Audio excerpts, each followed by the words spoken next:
నమస్తే. Welcome to our channel. Senior journalist Damu Balaji garu ఉన్నారు. వారితో మాట్లాడదాం. సార్ నమస్తే సార్. నమస్తే.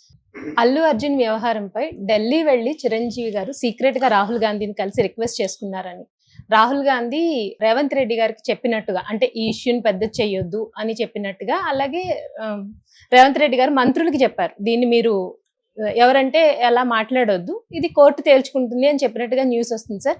సో దీని గురించి చెప్పండి.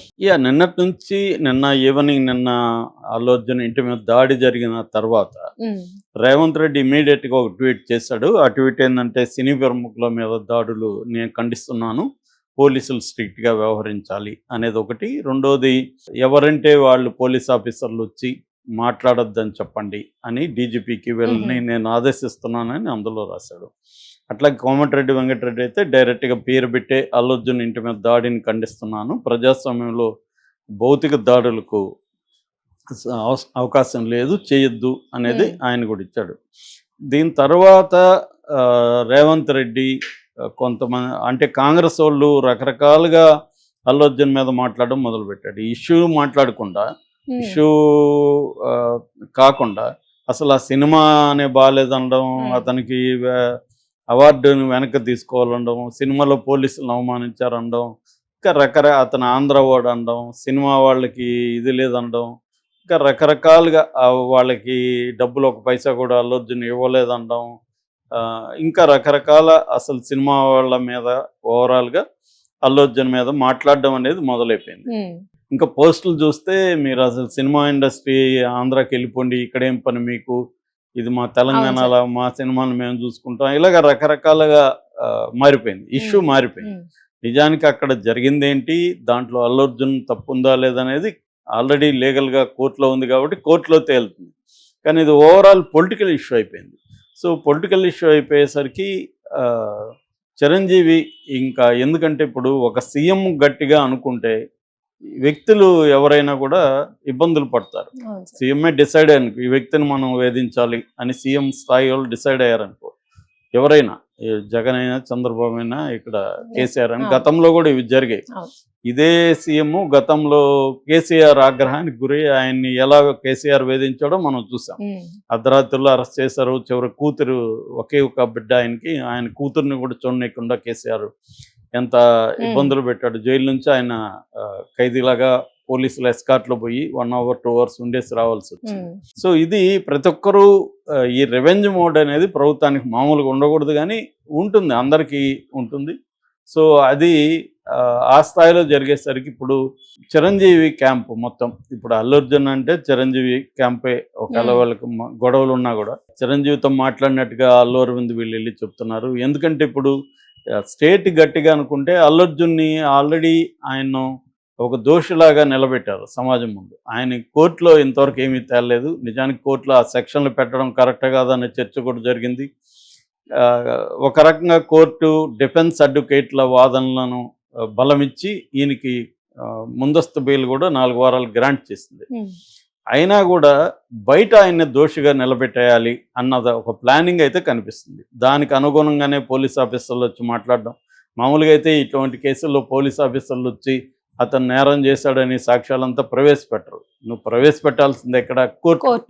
కోర్టులో పెట్టకుండా పబ్లిక్లో ఎందుకు పెడుతున్నారు? పబ్లిక్లో ఎందుకు ఏసీపీ వీడియో తీసుకొచ్చాడు అంటే అల్లు అర్జున్ దోషాన్ని నిరూపించదలుచుకున్నారు. ఎక్కడ? Out of the court.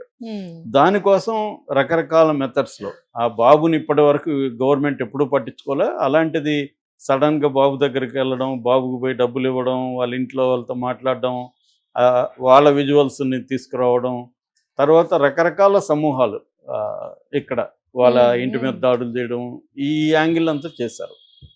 So ఇప్పుడు అల్లు అర్జున్ ఫ్యామిలీ ముందు ఉన్న ఆప్షన్లు ఏంటి? ఒకటి, లీగల్గా చూసుకోవడం. లీగల్గా తీసుకోవడానికి వాళ్ళు రెడీగా ఉన్నారు. మేము నేరం చేస్తే నేను జైలుకి వెళ్తాను, నేను తప్పు చేస్తే నేను నేను లా అబైడింగ్ సిటిజన్ అనేది అల్లు అర్జున్ చెప్తున్నాడు. కానీ ఇక్కడ ఇటువైపున లీగల్గా లేరు. లీగల్గా లేకుండా పబ్లిక్లో అతన్ని ఒక నేరస్తుడిలాగా వీళ్ళే ట్రయల్ చేసి, వీళ్ళే ఆరోపించి, వీళ్ళే ట్రయల్ వేసి అతనికి శిక్ష వేసేసే పరిస్థితి కనిపిస్తుంది.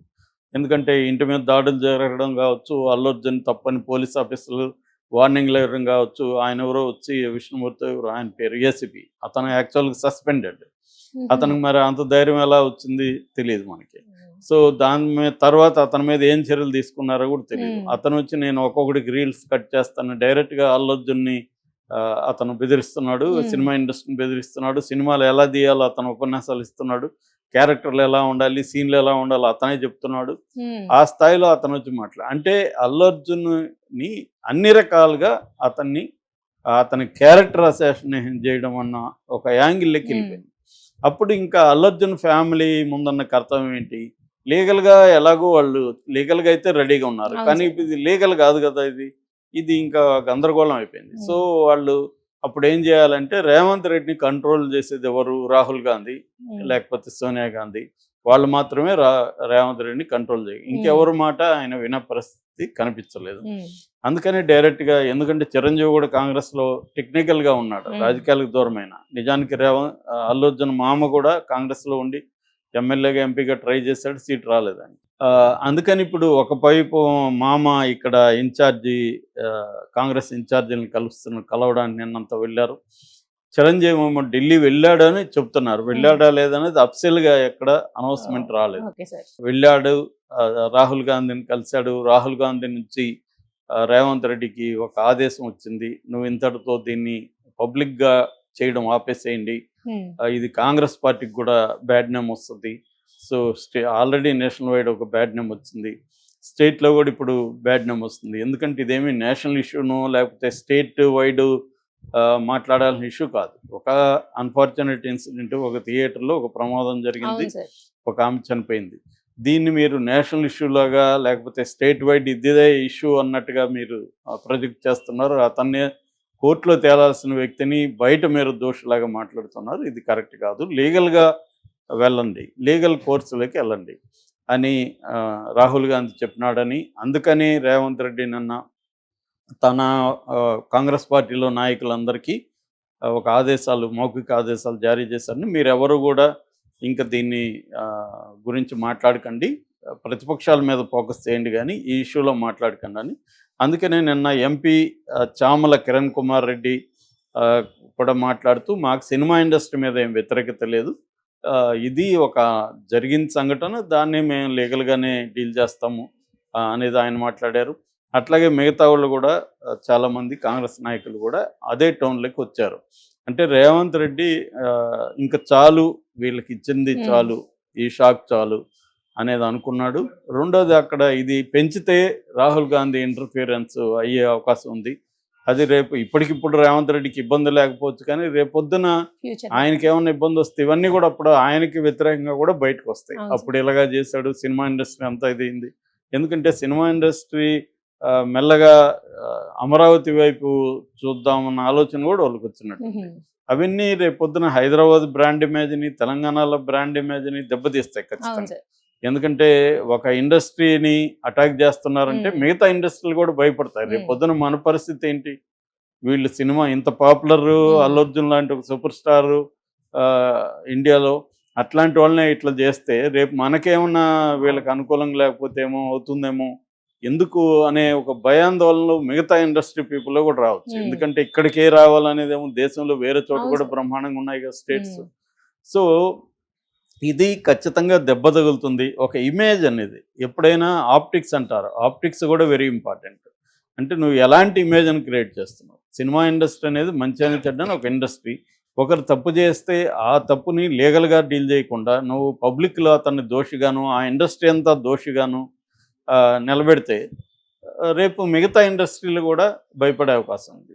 సో ఇదంతా ఇప్పుడు పుష్ప 2 అయితే పేరు ఎవరికి వస్తుంది? హైదరాబాద్ తెలుగు ఇండస్ట్రీ, ఓవరాల్గా తెలంగాణ, వీటికి అక్కడ పేరు వస్తుంది. సో అది వదిలేసి ఏదో ఒక పర్సనల్ గడ్జా లేకపోతే ఇంకోటి పెట్టుకొని ఒక రెవెన్యూ మోడ్లో వెళ్తే